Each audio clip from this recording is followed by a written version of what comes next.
অসৎ সঙ্গ থেকে বাঁচান। আপনার স্ত্রী পাশের ঘরের যেই বেপর্দা নারীর সাথে বাজারে আর মার্কেটে শপিং সেন্টারে চলে, ওই নারী অচিরেই আপনার স্ত্রীকে এক বেহায়া বেশরম এক অসভ্য নারী হিসাবে সমাজের মধ্যে বানায় দিবে।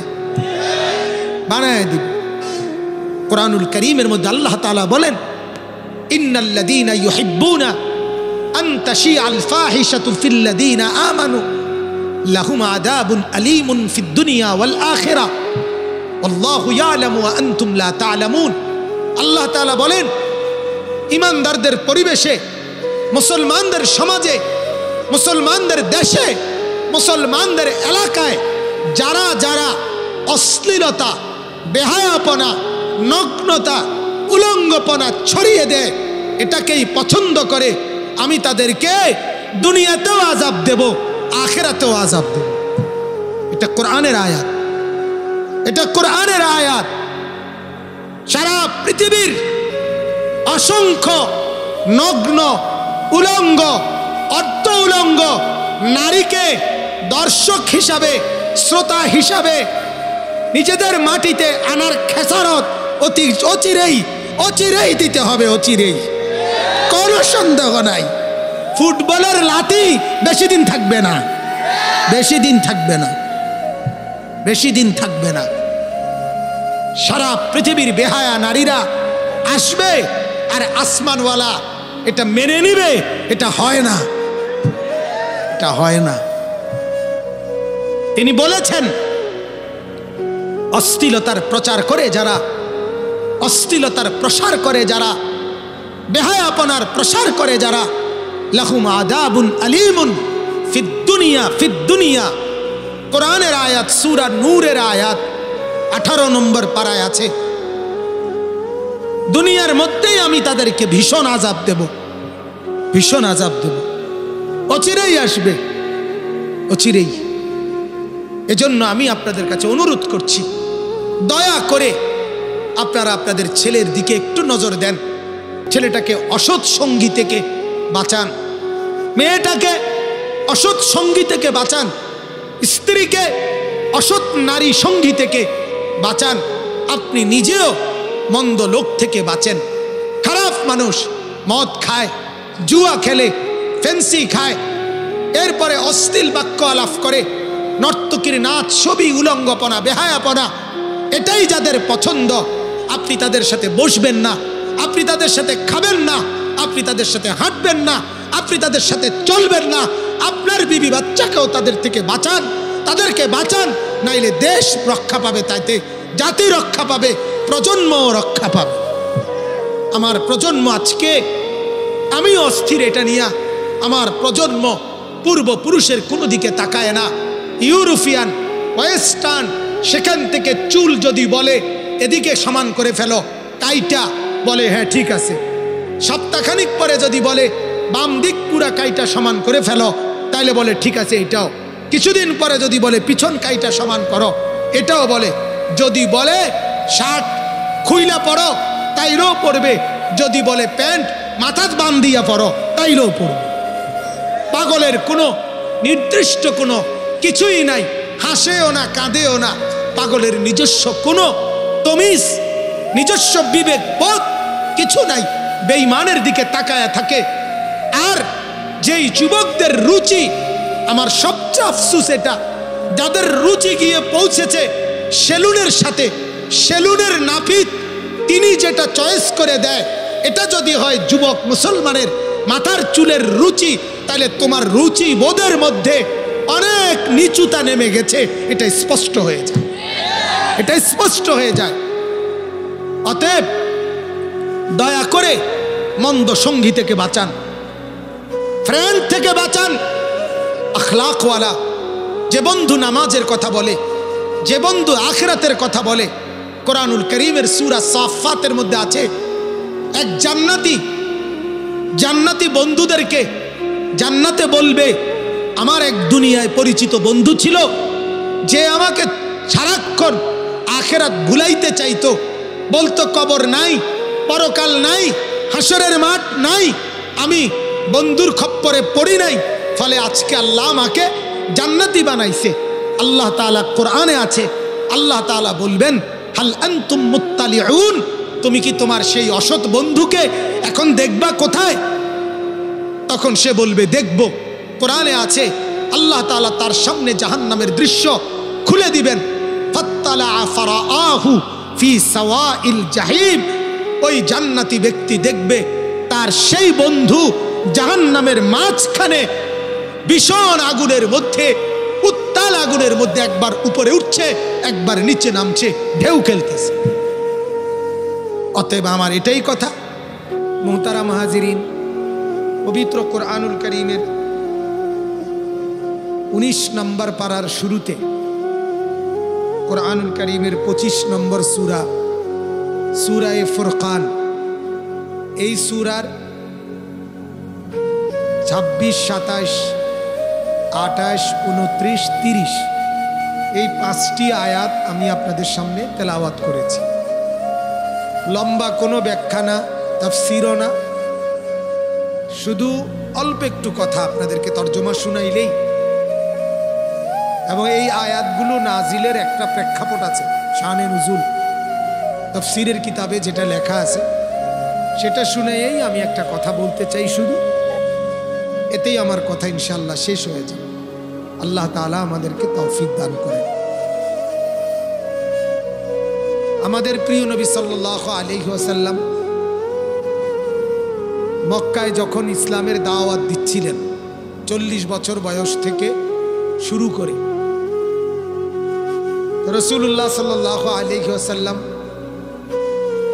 মক্কার সমাজের সবচেয়ে সম্ভ্রান্ত যারা সর্দার, নেতৃস্থানীয় ব্যক্তিবর্গ, তাদের কাছেও যেমন দাওয়াত দিয়েছেন, একেবারে নিম্ন শ্রেণী গোলাম দাস তাদেরকেও দাওয়াত দিয়েছেন। সকলের ধারে প্রত্যেকের কাছেই আল্লাহ নবী সাল্লাল্লাহু আলাইহি ওয়াসাল্লাম দ্বীনের দাওয়াত পেশ করেছেন। একেবারে দুয়ারে দুয়ারে মানুষ ওকাজ এর মেলায় যেত, মেলার রং তামসা করতে। নবীজি সাল্লাল্লাহু আলাইহি ওয়াসাল্লাম সেখানেও দাওয়াত দিতেন। মিনার তাবুতে জাহিলি যুগের হজ্জের মৌসুমে দূর দূরান্ত থেকে মানুষ আসতো, মিনার তাবুতে থাকতো। আল্লাহ নবী সাল্লাল্লাহু আলাইহি ওয়াসাল্লাম তাবু ঘুরে ঘুরে দাওয়াত দিতেন, এবং একজন দেখলেও দিতেন, 10 জনকেও দাওয়াত দিতেন। নিজের ঘরেও দাওয়াত দিতেন, পরিবার বংশধরকেও, গোটা এলাকায়, গোটা অঞ্চল। এক কথায় আল্লাহ নবী সাল্লাল্লাহু আলাইহি ওয়াসাল্লামের প্রথম যেখানেই যেতেন, যে অবস্থায়, দাওয়াতই ছিল ওনার মূল বক্তব্য। এটাই ছিল ওনার ধ্যান, এটাই ছিল জ্ঞান, এটাই ছিল ফিকির, এটাই ছিল মেহনত। এই পরিমাণ দাওয়াত দিয়েছেন, এই পরিমাণ অস্থিরতা আর পেরেশানি আর বেচাইনি নবী সাল্লাল্লাহু আলাইহি ওয়াসাল্লামের মধ্যে ছিল।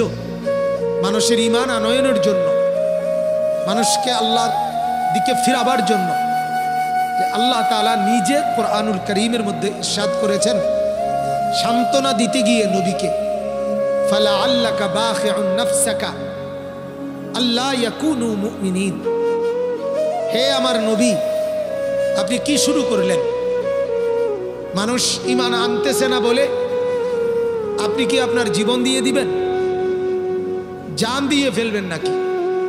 এমন শুরু করছেন কেন? অর্থাৎ এত অস্থিরতা, বেচাইনি, পেরেশানি, আবেগ, আল্লাহ তাআলা রব্বুল আলামিনের পর্যন্ত দয়া হয়েছে। আল্লাহ তাআলা থামাইছেন, বন্ধু একটু থামেন, একটু বিশ্রাম করেন। তো আমার বলার উদ্দেশ্য হলো, নবী সাল্লাল্লাহু আলাইহি ওয়াসাল্লাম দিবানিশি দাওয়াত দিতেন সবাইকে, কারো চোখ রাঙ্গানি, তিনি ভয় পান নাই।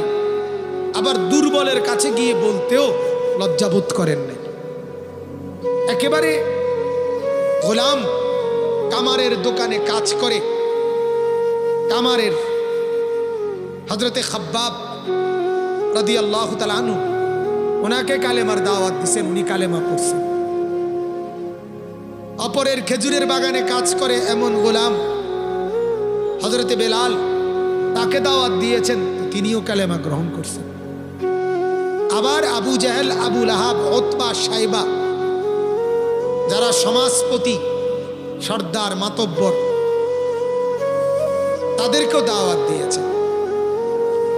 এবং তারা অনেক চোখ রাঙ্গানি, অনেক হুমকি ধমকি, অনেক অপপ্রচার, গালি মন্দ, জুলুম নির্যাতন করেছে।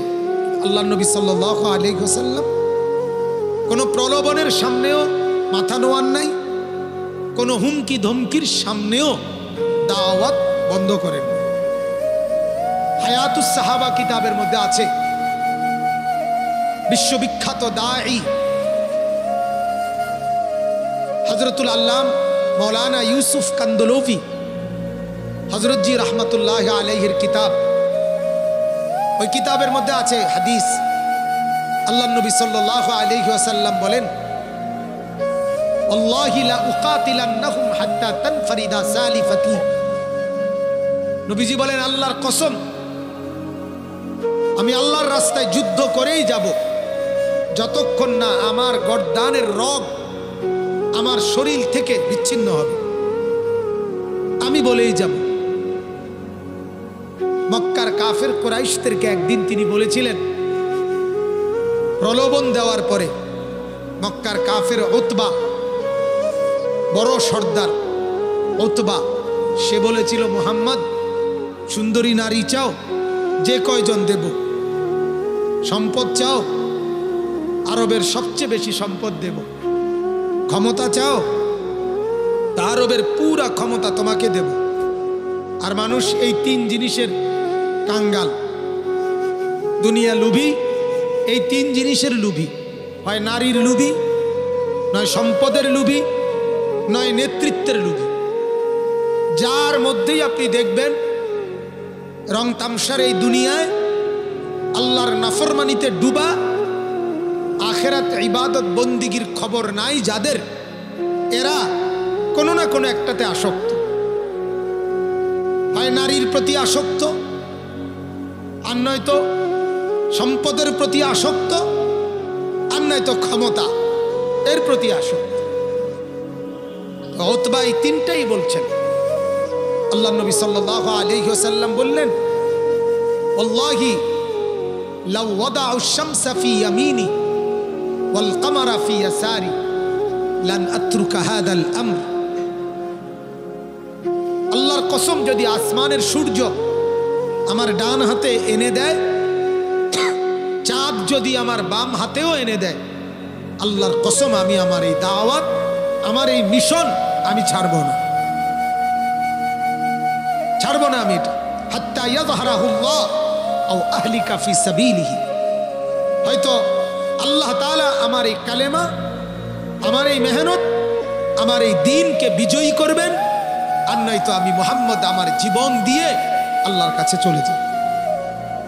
তাহলে বোঝা গেল দাওয়াতের প্রতি অপরিসীম দৃঢ়তা, অস্থিরতা, পেরেশানি নবীজির মধ্যে ছিল। দৃঢ়তাও ছিল, অস্থিরতাও ছিল, পেরেশানিও ছিল। এখন আমি কেন বললাম এই কথাটা? এই আয়াতের সাথে সম্পৃক্ত একটা কথা বলার জন্য। দয়া করে অল্প একটু খেয়াল দেন, আমি চাচ্ছি না আপনাদেরকে বসায় রাখতে। রাসূলুল্লাহ সাল্লাল্লাহু আলাইহি ওয়াসাল্লামের জামানায় মক্কার একজন কাফের কুরাইশ নেতা উকবা ইবনে আবি মুঈত, উকবা, এই কাফের সর্দার, সেও নেতৃস্থানীয় ব্যক্তি ছিল। আবু জাহেল, আবু লাহাব, উতবা, সাইবা, উমাইয়া, আস ইবনে ওয়াইল এদের সমপর্যায়ের লিডার।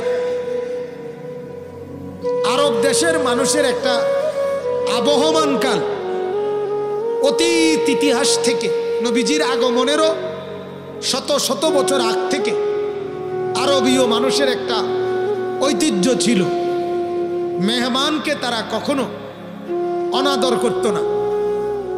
মেহমানের আপ্যায়ন, মেহমান নওয়াজি, ইকরামুদ দাইফ, মেহমানকে সম্মান করা, ইজ্জত করা, এটা আরবীয় একটি অন্যতম বৈশিষ্ট্য ছিল। মেহমানকে ফিরাইয়া দেওয়া তারা লজ্জা মনে করত, নিজের সবটুকু বিলিয়ে দিয়ে হলেও মেহমানদারি করত। আপনারা অনেকে শুনছেন হয়তো, রাসূলুল্লাহ সাল্লাল্লাহু আলাইহি ওয়াসাল্লামের একজন সাহাবী, নবীজি ওনাকে একজন মেহমান দিছিলেন। উনি ঘরে গিয়ে, হাদিস এটা মুসলিম শরীফে আছে, ওনার বিবিকে বলছিলেন মেহমানকে খাওয়াবার মতো কিছু আছে কিনা। বিবি বলছেন আমার বাচ্চাদেরকে খাওয়ার মতো একটু খাবার আছে, আর তেমন কিছু নাই। তো ওই সাহাবী বললেন আমি বাচ্চাদেরকে ঘুম পাড়ায়া দাও আর এটুকু খাবারই মেহমানের সামনে হাজির করো, আর আমিও বসবো, তুমি তখন বাতি নিভাইয়া দিও। ফতফি ইসরাজ, আর যখন বাতি নিভাইয়া দিবা আমি মেহমানের সাথে শুধু হাত নাড়বো, বাকি মেহমান তৃপ্তি ভরে বাকিটুকু পুরাটাই খাবে। যাই হোক, এইভাবে মেহমানদারি করছে। হাদিসের মধ্যে আছে পরের দিন ভোরবেলা আল্লাহ নবী সাল্লাল্লাহু আলাইহি ওয়াসাল্লাম বলেন ওই সাহাবীকে, লাকাদ আজিব আল্লাহু মিন সানিইকুমা বিযাইফিকুমা, তোমরা দুইজন স্বামী স্ত্রী গত রাত্রে মেহমানের সাথে যে আচরণ করেছ, এতে আল্লাহ তাআলা পর্যন্ত আশ্চর্য অবাক হয়ে গেছে। কি করলা তোমরা? তো এই মেহমানদারি একটা আরবের সিফাত, আদি বৈশিষ্ট্য ছিল। এই উকবা ইবনে আবি মুঈত কাফের সর্দার, একদিন মক্কার কাফের সর্দার শ্রেণীর সবাইকে দাওয়াত দিছে তার ঘরে। এই দাওয়াতের মধ্যে আমাদের নবী সাল্লাল্লাহু আলাইহি ওয়াসাল্লাম ওনাকেও দাওয়াত দিছে সম্ভ্রান্ত ব্যক্তি হিসাবে। সব নেতৃস্থানীয় ব্যক্তিরা যখন আসছে, সবাই বসছে উকবার ঘরে, তো আমাদের নবী সাল্লাল্লাহু আলাইহি ওয়াসাল্লাম তিনিও আসছেন। সবাই হাত ধুইছে, খাবার শুরু করবে। আমাদের নবী সাল্লাল্লাহু আলাইহি ওয়াসাল্লাম হাত ধুচ্ছিলেন না। তো উকবা বলল, মুহাম্মদ হাত ধোও, খাবারের জন্য বসো।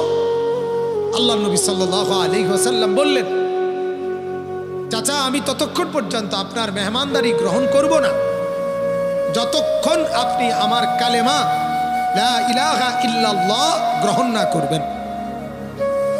এই যে বললাম আমি, ওই যে কথাটা, যে দাওয়াত ছিল ওনার মেইন কি ফিকির, এটাই ছিল ওনার মেইন টার্গেট। বললে আমি মেহমানদারি নেব না। এখন কি দাঁড়াইলো ব্যাপারটা? নবীজিও মেহমানদারি কবুল করবে না ইমানের কালেমা না বললে, আর উকবাও কালেমা গ্রহণ করতে চাচ্ছে না। এখন সেও পড়ে গেছে এই মুশকিলে, সে তো একজন সর্দার, তার বাড়ির থেকে যদি মেহমান ফেরত যায় এটা তার জন্য লজ্জা, সেটা গোটা আরবে প্রচার হবে। আর এখন হইলে তো 1 মিনিটেই প্রচার হতো। তো সবাই জেনে যাবে উকবার ঘর থেকে মেহমান না খেয়ে ফেরত গেছে। তখন সে সমস্ত আরবীয় কুরাইশ কাফের নেতাদের সামনে নবীজিকে সামনে রেখে কালেমা পড়ে ফেলছে। আল্লাহ নবী সাল্লাল্লাহু আলাইহি ওয়াসাল্লাম মেহমানদারি গ্রহণ করছেন।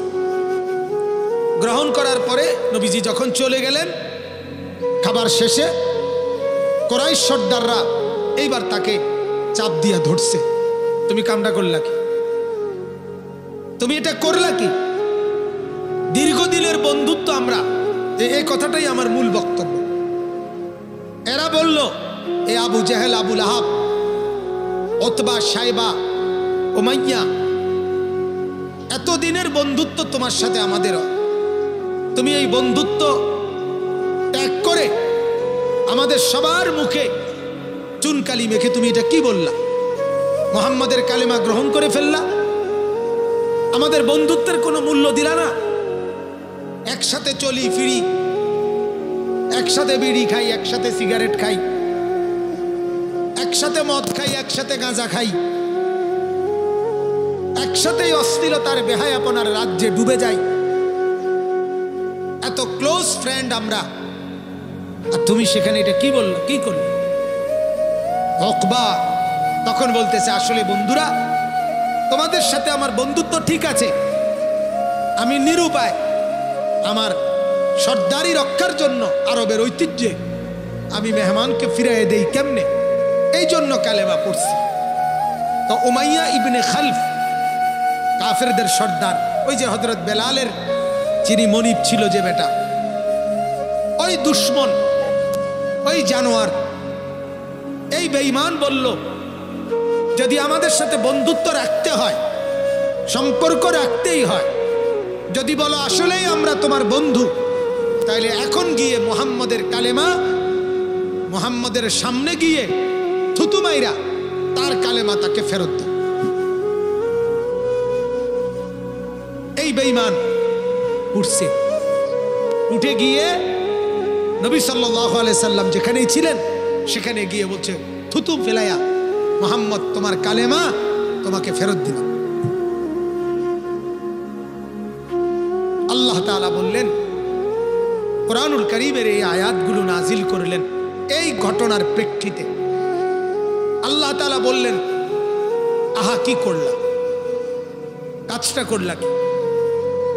ঘরের কাছের মানিক ফিরায় দিলা,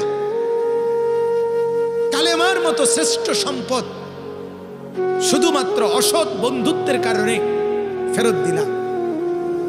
ঈমানের মতো নিয়ামত, এই বন্ধুত্বের সম্পর্কের জন্য একসাথে মদ গাঁজা ফেন্সিডিল, একসাথে অসভ্যপনা, এর জন্য ফিরাইয়া দিলা। কি কালেমা ফিরাইয়া দিলা? এই কালেমার সর্বনিম্ন দাম 10 দুনিয়া বরাবর জান্নাত। এই কালেমা সর্বশ্রেষ্ঠ, এই কালেমার সর্বনিম্ন মূল্য। এই কালেমা পড়লে নবী সাল্লাল্লাহু আলাইহি ওয়াসাল্লাম বলেন, তাআদিলু বাইনাস সামাই ওয়াল আরদ, আসমান ও জমিনের ফাঁকা জায়গা আল্লাহ তাআলা নেকিতে পূর্ণ করে দিবে। কি ফিরাই দিলা, ফেলে দিলে কি? কেন করলা? বন্ধুত্বের কারণে, বন্ধুত্বের কারণে। তো আল্লাহ তাআলা বলেন, আজকে যদিও দুনিয়ার মাটিতে বন্ধুত্বের কারণে ফিরাইয়া দিলা কালেমা, ঈমান, আল্লাহকে ছুঁড়ে ফেলে দিলা, আমার বন্ধুকে ফেলে দিলা, আখিরাতকে ফেলে দিলা, তবে মনে রাখো, চিরেই আজকের এই দুনিয়া যেমন, চিরেই আরেকটি জায়গা, হাসরের মাঠ, সেটা কায়েম হবে। আর সেদিন দেখবা তুমি শুধু কোনো বন্ধু বলতে কিছু নাই, একক রাজত্ব শুধু আমি আল্লাহর, আমি আল্লাহর। আর সেদিন তুমি সীমাহীন হতাশা আর আফসোস করবা, আহা কি করলাম, আহা কি করলাম, আহা কি করলাম, হায় কি করলাম, হায় কি করলাম, আমি কি করলাম, এই আফসোস করবা। আজকের এই বন্ধুত্ব, এই বন্ধুত্ব কারণে আল্লাহকে ছেড়ে দিলা, আখিরাতকে ছেড়ে দিলা, পরকালকে ছেড়ে দিলা। অচিরেই হাসরের মাঠ যখন কায়েম হবে, তো এই বন্ধুত্বের জন্য আফসোস করব, আফসোস করব। এবার দেখেন তরজমা, আল্লাহ তাআলা বলেন, আল মুলকু ইয়াউমাইদিনিল হাক্কু লির-রহমান, হাসরের মাঠের রাজত্ব সেদিন প্রকৃত অর্থেই শুধুমাত্র রহমান আল্লাহরই থাকবে। কার থাকবে বলেন? এখনো আল্লাহরই সব। শুধুমাত্র দয়া করে স্নেহ পরবশ হয়ে রব্বে করিম মালিকানার এক শব্দ দুনিয়ার মাটি আর জমিনের জন্য আমাদেরকে দিয়েছিলেন। আর এটাই আমরা খুব বেশি বড়াই মনে করে ফেলছি। এই বাড়িটা আমার, এই জায়গাটা আমার, এই বিল্ডিংটা আমার, এই মেল, এই ফ্যাক্টরি আমার।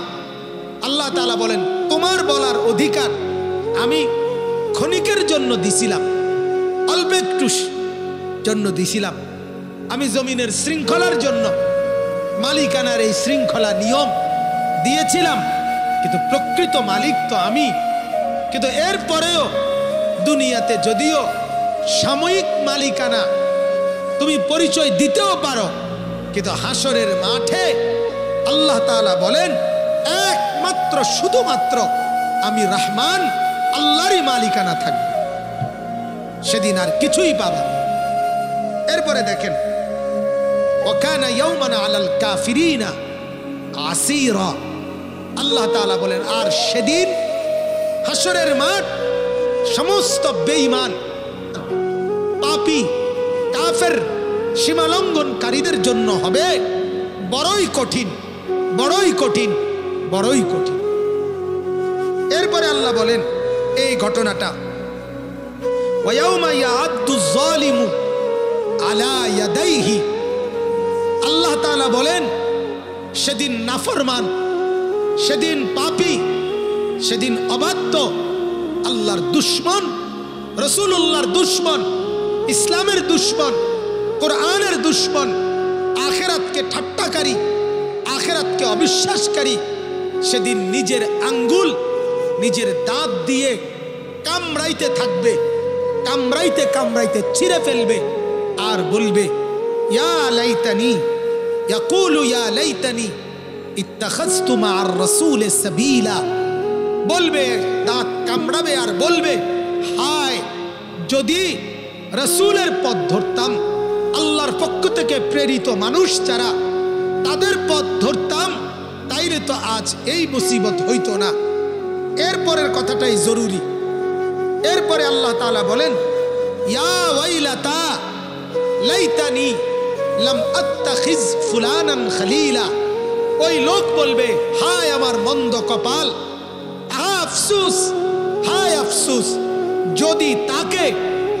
যদি তাকে বন্ধু না বানাইতাম, বন্ধু না বানাইতাম, যে আমারে মদ খাওয়া শিখাইছে, যে আমারে জুয়া খেলা শিখাইছে, যে আমারে নর্তকী দেখাইছে, যে আমারে জেনার আড্ডা দেখাইছে, যে আমারে পতিতার কাছে নিয়ে গেছে, যে আমারে বেশ্যার কাছে নিয়ে গেছে, যে আমারে কোনো ভিন নারীর সাথে অবৈধ প্রেমের সম্পর্ক করায় দিছে, যে আমার হাতে মদের বোতল তুলে দিয়েছে, যে আমারে ফেন্সিডিল দিয়েছে, যে আমারে ইয়াবার ট্যাবলেট দিয়েছে, যে আমারে উলঙ্গ চরিত্রের নাচ গান জিনার ব্যভিচারের দৃশ্য দেখতে সহযোগিতা করেছে, ওই নাফরমানদেরকে যদি বন্ধু না বানাইতাম, আজকের লাখ লাখ কোটি কোটি যুবক জনাব হযরত মাওলানা শেখ আহমদুল্লাহ সাহেব দামাত বারাকাতুহুম, তিনি এতক্ষণ পর্যন্ত বলেছেন যে নওজোয়ান যুবকের করণীয় ছিল কি, করলো কি, করছেটা কি, কি জন্য মাতাল যুবক, কি জন্য এক যুবককে কে বুঝাবে?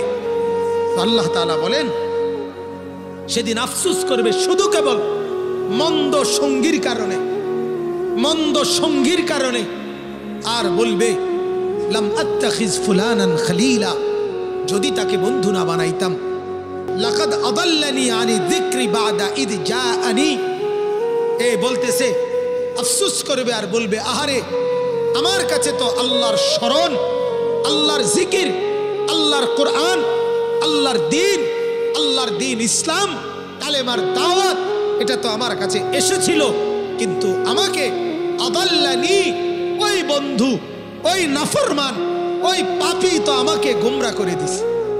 আমি তো কালেমা পড়ে ফেলছিলাম, আর আমি তো যেভাবে হোক মেহমানদারি করার জন্য হইল আমি তো কালেমা পড়ে ফেলছিলাম, আমি তো সাইরা গেছিলাম, আমি তো বেঁচে গেছিলাম, আমি তো উদ্ধার পেয়ে গেছিলাম, কিন্তু এই বন্ধুগুলো, এই দুষ্টগুলোই তো আমারে এই কল্যাণের রাস্তা থেকে আদাল্লানি, পথভ্রষ্ট করে দিয়েছে।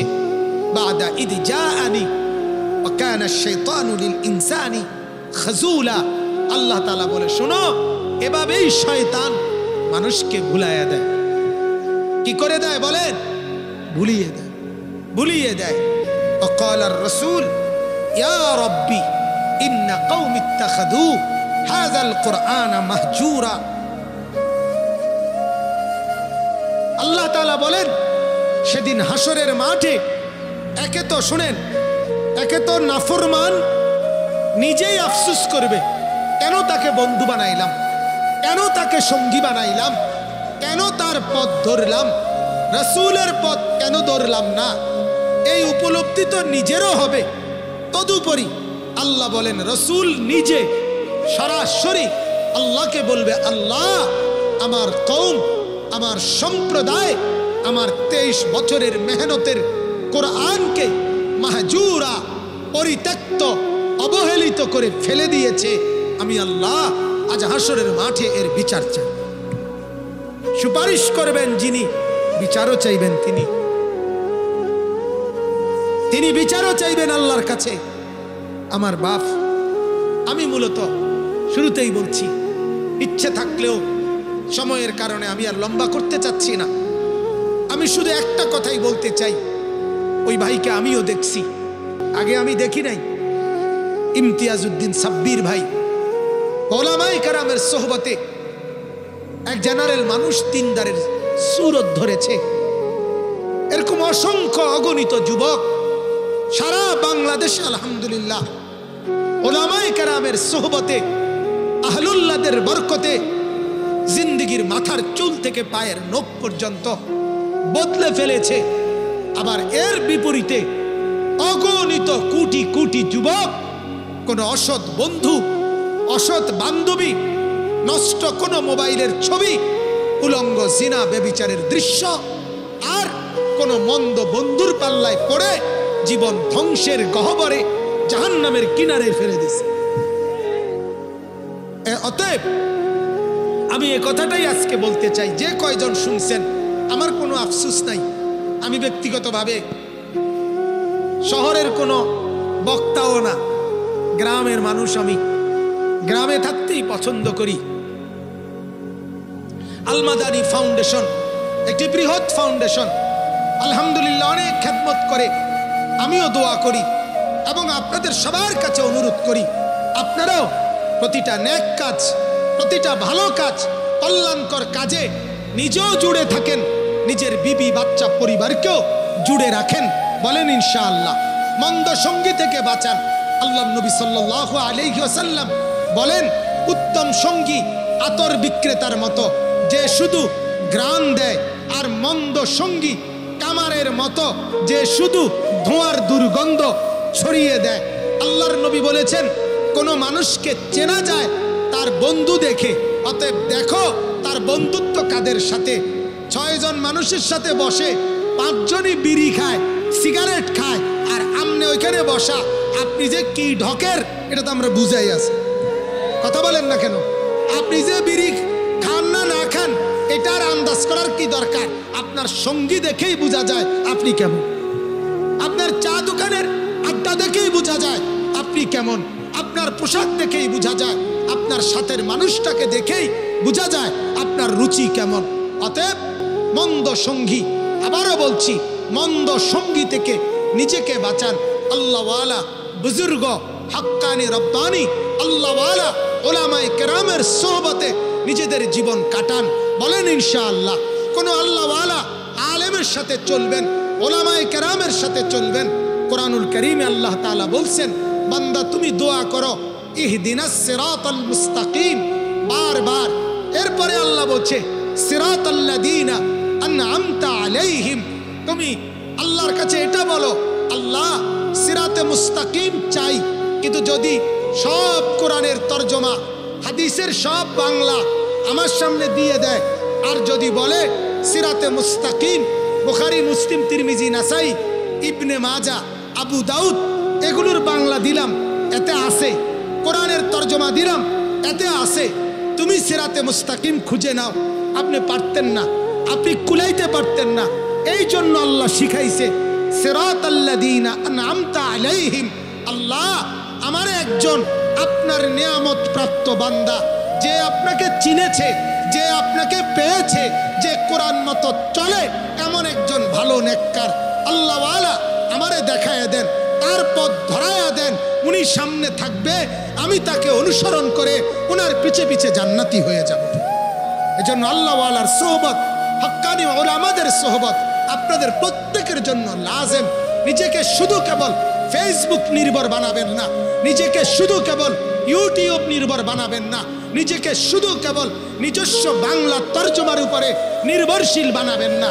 এক পণ্ডিত কিছুদিন আগে উনি বলছেন, আমি ব্যাপকভাবে কোরআন হাদিস গবেষণা করে দেখছি, মুসলমানদের কোরআন ব্যতীত অন্য যত তথ্য, হাদিস, ঐতিহাস, ইতিহাসের কিতাব এবং মুসলিম মনীষীদের যত কিতাব সব কিছু মিথ্যা। বাংলাদেশের একজন বুদ্ধিজীবী বলছে, উনি ব্যাপক গবেষণা করে এটা পাইছে, অনেক সময় লাগছে ওনার এটা গবেষণা করতে। তাহলে এরকম ছাগল এটা তো বাজারও উঠাইতো না কেউ, বাজারও তো তুলবে না কেউ এই সমস্ত ছাগল। তাহলে এই জন্য বলেন আপনি কোনোভাবেই উত্তম সোহবত, আল্লাহ ওয়ালার সোহবত, হক্কানি আলেমদের সোহবত, আহলে দিল, কোন আল্লাহ ওয়ালা বুজুর্গের সোহবত আপনার দুনিয়াও নিরাপদ করে দিবে, আপনার আখিরাতও নিরাপদ করে দিবে। হাদিসের মধ্যে আছে আল্লাহ নবী সাল্লাল্লাহু আলাইহি ওয়াসাল্লাম দোয়া করতেন, নবীজি নিজে, আল্লাহ আপনার ভালোবাসা, আল্লাহুম্মা ইন্নী আসআলুকা হুব্বাক ওয়া হুব্বা মান ইউহিব্বুক ওয়া হুব্বা আমালিন ইউকাররিবুনি ইলাইক। আল্লাহ আপনার ভালোবাসা আমাকে দান করেন, আপনাকে যারা ভালোবাসে তাদের ভালোবাসাও আমাকে দান করেন, এবং যেই আমল আপনার ঘনিষ্ঠ বানাবে এমন আমলের ভালোবাসাও আমাকে দান করেন। আমার খুলনার হযরত আরেফ বিল্লাহ হযরত মাওলানা মুফতি নুরুল আমিন সাহেব উনি বলছেন যে আল্লাহর নবী বলছেন, আল্লাহ আপনার ভালোবাসা চাই, আপনার প্রিয় বান্দার ভালোবাসা চাই, আপনার আমল যেগুলো করলে আপনার ঘনিষ্ঠ হওয়া যাবে সেগুলোর ভালোবাসা চাই। হযরত বলেন মূলত করতে হবে আমল, মূলত পাইতে হবে আল্লাহর ভালোবাসা। তো এই মাঝখানটা কি নবীজি এই জন্য বুঝাইছেন, করতে হবে আমল, পাইতে হবে আল্লাহর ভালোবাসা। মাঝখানে বলছে আল্লাহ আপনাকে ভালোবাসে এমন বান্দার ভালোবাসা আমাকে দেন। তার মানে আমাদের জন্য শিখাইছে মাঝখানে আল্লাহর প্রিয় এক বান্দার ভালোবাসা, তার পদাঙ্ক, তার অনুসরণ জীবনে নিয়ে নাও, তাহলে সহি আমল জেনে যাবে, আল্লাহকেও পেয়ে যাবে। এজন্য মাঝখানে দিছে এটা, মাঝে দিছে এটা। এজন্য কোন আল্লাহওয়ালা বুজুর্গ, কোন হক্কানি রব্বানি উলামায়ে কেরাম তাদের সোহবতে দ্বীনের মেহনত, দ্বীনের কাজ, আখিরাতের পরকালের আমল করবেন। বলেন ইনশাআল্লাহ। মন্দ সঙ্গী থেকে যুবক যে কয়জন ভাই আছেন আপনাদেরকেও বলি, এই মোবাইল আপনাকে যদি যেই বন্ধু বান্ধবদের মাধ্যমে অসৎ ছবি, নগ্ন নাচ, উলঙ্গ দৃশ্য, জিনা, ব্যভিচার, মদ, জুয়া যাদের সঙ্গে চলেন এদের সঙ্গে পরিত্যাগ করেন, কোন আলেম, কোন আল্লাহওয়ালা, কোন দিনদার বুজুর্গের সোহবত অবলম্বন করেন, তাইলে দুনিয়াও সুন্দর হবে, আখিরাতও সুন্দর হবে। অনেক উলামায়ে কেরাম আছেন, ওনাদের কাছেও আমার বিনীত আরজ, প্রত্যেকেই আল্লাহওয়ালা বুজুর্গদের সোহবতে নিজের জীবনকে মিলান, ইনশাআল্লাহ দুনিয়াও সুন্দর হবে, আখিরাতও সুন্দর হবে, এবং আলেমদের তত্ত্বাবধানে দ্বীনি কাজ করবেন। বলেন ইনশাআল্লাহ। এটা আমার শেষ কথা। আলেমদের তত্ত্বাবধানে, কার তত্ত্বাবধানে বলেন, কার তত্ত্বাবধানে? আবার বলেন, আবার বলেন, আবার বলেন। কি করবেন? দ্বীনি কাজ। কি করবেন? আবার বলেন। অতএব দাওয়াত, তাবলীগ, তালিম, তাজকিয়া, হর লাইনের দ্বীনি কাজ উলামায়ে কেরামের নিগরানিতে, সোহবতে, তত্ত্বাবধানে করবেন। বলেন ইনশাআল্লাহ। আগামী 13, 14, 15 জানুয়ারি 2023 টঙ্গীর বিশ্ব ইজতেমা, সকলকে দাওয়াত। সারা পৃথিবীর আল্লাহর বান্দারা আসবে, আমরা সকলেই যাওয়ার চেষ্টা করব। বলেন ইনশাআল্লাহ। 13, 14, 15 জানুয়ারি 2023 আল্লাহ তাআলা কবুল করেন। আমাদের সকলকে আল্লাহ তাআলা বরকত দান করেন। আমার শায়েখ আল্লামা মুফতি মুশতাকুন নবী কাসেমি হযরত দামাত বারাকাতুহুম, ওনার মাদ্রাসা কুমিল্লা কোটবাড়ি সুদন্যপুর প্রতি মাসের শেষ শনিবার মাসিক ইসলাহি মজলিস হয়, পারলে হজরতের সেখানেও আপনারা যাবেন। ঢাকাতে অসংখ্য ইসলাহি মজলিস আল্লাহওয়ালা বুজুর্গদের হয়ে থাকে, সেগুলো মাসিক হয়, সাপ্তাহিক হয়। আপনারা আল্লাহওয়ালাদের সোহবতে বসবার, ওনাদের নসিহত শুনবার চেষ্টা করবেন। আজকের এই সুন্দর মাহফিল আগামী দিনেও পূর্ণতায় প্রাপ্ত হোক। আগামীকালকেও যত বুজুর্গ ওলামায়ে কেরাম এবং ভারত থেকেও বুজুর্গরা আসবেন, আমাদের দেশের সবাইকে আল্লাহ তাআলা সহি সালামতে আসবার তৌফিক দান করেন। আল্লাহ তাআলা আমাদেরকে কবুল করেন। আমিন। সুবহানাল্লাহ।